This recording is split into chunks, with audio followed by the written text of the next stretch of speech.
This is a lower abdominal exercise. We're going to be working through leg lowering and leg raising. It's focusing on the lower abs. It's a core stabilisation exercise. Now, let's see what's going on. We've got Stuart in a fairly good position here. We've got him at 90 degrees through the knee joint. Hips are in neutral. Spine's in neutral. Core's engaged. And we've got his ears in line with his shoulders. Notice palms are facing the ceiling in that anatomical position.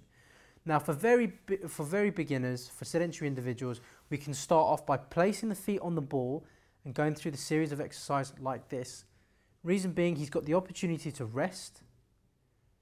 So he can rest the load, so it's not as intense, but his core's still drawn in, and we're looking for any movement through the lumbar, so we've got no movement through there. Now if you notice, Stuart's popped his fingers on ASIS. You can feel it, the little bony process just at the top of your hips. He wants to see if there's any rotation going on through there. Anytime you see him rebreathe, it's just to reactivate that core, reactivate TVA, and keep moving through. Now we can progress this exercise. We can get rid of this ball. Place his feet down to the floor. Notice he rebreathes, re-engages, his pelvic floor is engaged now, and we begin the lowering. Less intense. Notice the hips still on ASIS, making sure there's no shifting through the hips. Core's drawn in, nice and controlled. So we go from a single to an alternate series of exercises. So that could be your progression through there. You may find your client will have to rebreathe just to switch that core back on again. It's a very challenging exercise. And keep asking them, is your pelvic floor switched on? Is it pulled up through the exercise? If not, get them to rebreathe, re-pull it up, start the movement again. Now what we've got here now are leg raises. So rebreathes, re-engages, core switched on. Now we're raising up through. What I'm looking for is there's no shifting through the hips, which he can keep in line with his fingers on ASIS. There's no movement through that lumbar. There's no excessive curvature. We're not pushing off the floor.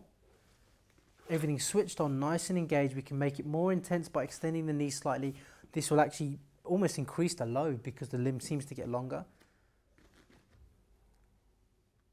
So he's going to redraw.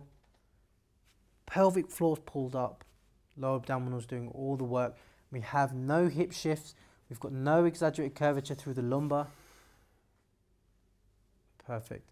Now, a much more advanced exercise, you're going to have a lot of strength, a lot of core strength, a lot of deciding factors. You may find this is too challenging for your clients. They may find a lot of pain and discomfort through here because the hip flexors start pulling through.